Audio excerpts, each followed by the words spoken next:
This man does hair. He does shape-ups. He does cars, petties, manis. He do old ladies' toes. He do wheelchairs. He do cars. He do MTA, buses. Whatever you think of, this man does it and still has time to say, yo, Razor, come down, bring your sidekick, Miggles McDoom, be on this show with me, and just speak whatever you want to say. So I'm like, okay, I'm here. And he's still telling me, after this, you got 100 projects. So I don't know what to do. I'm already exhausted just by being on this show because I know the business I got to do afterwards. Wait, are you? It seemed like you interviewing me if me instead of interviewing you. Oh, see what happened was I have this condition called... What's that about? Egotism. So egotism. Explain. Break down egotism. Okay, what happened it means I have an ego and it outshines anybody else's ego. So if this is your show, my ego's going to say, hey, you want me on the show? You called me to be on this show. I called you. Yeah, you right. Yeah, so I feel that you probably tell me, I want you to be on the show. Now, I'm going to be on the show. You know, I'm not going to sit on it, but I'm going to be on it. I'm not the Fonz. You know what I'm saying? But I'm very amped, very hyped. I mean, very excited to be here. But you can go ahead and ask any questions. I'm ready to go. Start this interview. Let's do this. Like Brutus. Woo! See, that's an old school term. Y'all know nothing about youngers. But anyway, how did Razor come about? Like, how do you come up with that name Razor? Okay, what happened was I was young with my cousin, God rest his soul, Jay Cutters. Right? Yes. And we used to do this little wrestling thing. And, you know, we came out and said my cousin was named Blade. I was named Razor. And we tried to be like a little tag team. I kind of felt that I kind of got bit by the wrestling bug. You know, started meeting the right people and slowly started building up. Then after a while, I just noticed that that's what I did. Wrestling. I couldn't have a real girlfriend because all I spoke about was wrestling. That was my life. For 12 years, that's all I did. That's how I paid my bills. Wrestling. You know, and my name started just like that. It was supposed to be Razor, like a razor blade. And then I just put a slang and just changed the OR and just put a ZA and I added a Y. And as time progressed, now you got what I got now. Yo, that's very original.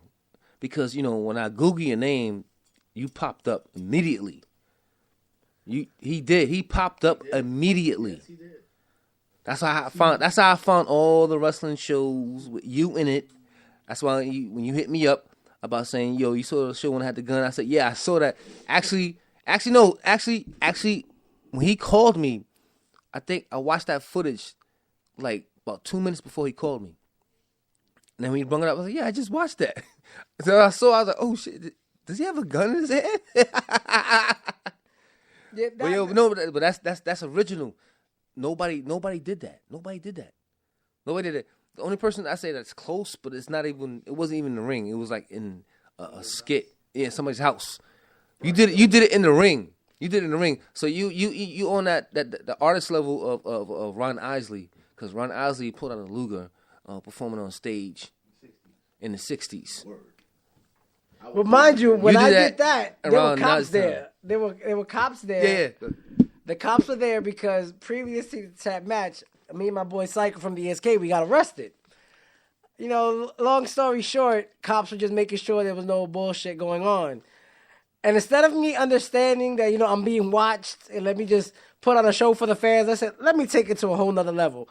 I'm that type of person. I don't do things. You know, you want an A game? I'm going to give you an A+ game. And so I came up with this little spot with my boy Steve Scott. Too Hot Steve Scott. You got to check him out. And I said, yo, look, I'm going to pull a gun out on you. And you're going to be scared. I guess it didn't take that much because once I pulled the gun out, he was literally scared. And I kind of dropped it real quick, remembering that there are cops in the building. And the match went on. But yeah, I try to do something new all the time. If you've seen it once, I'm not trying to do it again. I'm really not. But that was just a fun time. That brought back memory. You took me back with that one right there. Man, I had to. Cause like you say, man, like, okay, we talking about the wrestler Razor. Let's talk about the MC Razor. Am I correct? Or like, do you go by another MC name? I go by my MC name. Be like Razor Prime. I took the Prime after my son's middle name.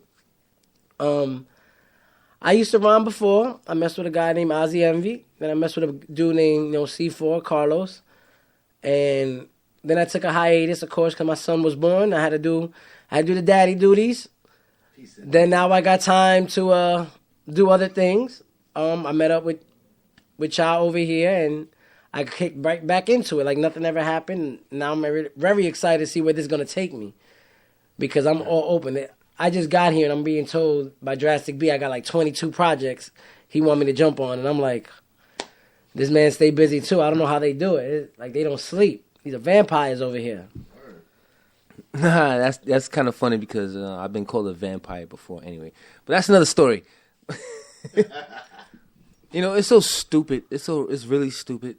Anyway, it's really stupid. My battery just dying. Our cameraman's down, but it's all good because we still on the audio. Yeah. www.realvisionradio.com. Razor, the wrestler.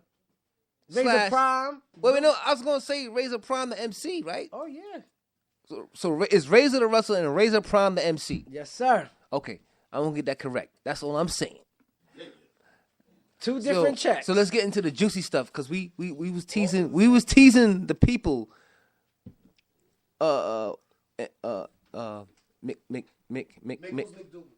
Miggles. McDoom. Okay, McDoom. Mr. McDoom. Yes, that's it. Yeah, we get into the juicy stuff. I want y'all to go back and forth with the juicy stuff in this wrestling industry. You got to be more specific when it comes to that. Yeah, because all right. A lot of stuff that happens. All right. This segment of the show. This has never been done before, and I want to give a big shout out to Carl Koch because I'm gonna give him. Yo, Carl, I'm gonna give you finder's fee. Don't fucking sue me. You told me like, yo, if you use that and do that, you better give me some credit because I'll sue you. I was like, all right, don't sue me. Carl Koch is the guy that gave me this idea. All right, it's on the air. It's around the world. Carl Koch, I know you listening in, motherfucker. No, he is. No, he is. We talked about this off the air before, but anyway, thank you, Carl Koch, for this idea. So, I will be the mediator. Y'all can both get yourself ready, get yourself prepared. Okay, well. And these two brothers, they have a lot of insight in this industry. Empire. You said Empire? He said and vodka. Okay. See, if you said Empire, I'm not gonna say what you just said because I think they probably understood. You see. It's all good. See, I can't. Honestly, I can't remember your name again. Miggles McDoom. Mr. McDoom. You know why I get confused? Because I don't want to confuse that, but you know why. You can call him Miggles or Miggs for short. Yeah. Okay, Miggs. Okay, Miggs. I like that. Miggs. It's fine. We got Miggs and we got Razor. So this segment right now. Oh yeah, y'all ready? Yes, sir. Because I gotta use the bathroom so y'all can debate. But okay, let's break this down. Hey, don't worry about that. That happens all the time. It's, you know how you had the running of the bulls, the buffalo. Oh yeah. Okay, that's it's like the same kind of thing. The same kind of thing. Same. You're used to that. Come on. All right. So the question I want to put out, so y'all can debate. Wait, selfie. Live on the radio. Too bad y'all can't see it, but that was awesome. Okay. So there's one mic. And I'm going to put out a question. Once again, thank you, Carl Koch. I'm going to play it for you. I'm going to send it to you. You gave me the idea. He want to invest, by the way. Nice. He has some dividends, so. Yeah. Anyway, the question is, I'm what I'm going to say. Do y'all think Chris Benoit did what he did? Meaning, did y'all think Chris Benoit committed murder. Debate. Okay. This is Razor right here. I'm going to tell you right now. From what I know of being in the wrestling industry alone, sometimes it's hard to know when to put your character in your bag. And a lot of times in wrestling, you are who your character is. Chris Benoit was Chris Benoit. That's it. When he went home, he was just regular old Chris. Son had issues. He had problems with his wife. Regular things. Do I think he killed his family? Yeah. Stress. It happens. Woman got on his nerves, telling him he sucked. Gave her a few Germans. Headbutt off the top of the dresser. Gave her the crossface. Choked out. Left her alone. He was watching, Night of Champions or whatever that shit was. Found out John Morrison replaced him and won. He got pissed. Choked out his son. Oops. Accident happened. He said, you know what? He's tight. Popped a few pills for the steroids. Hit the weight machine. By mistake, he choked himself.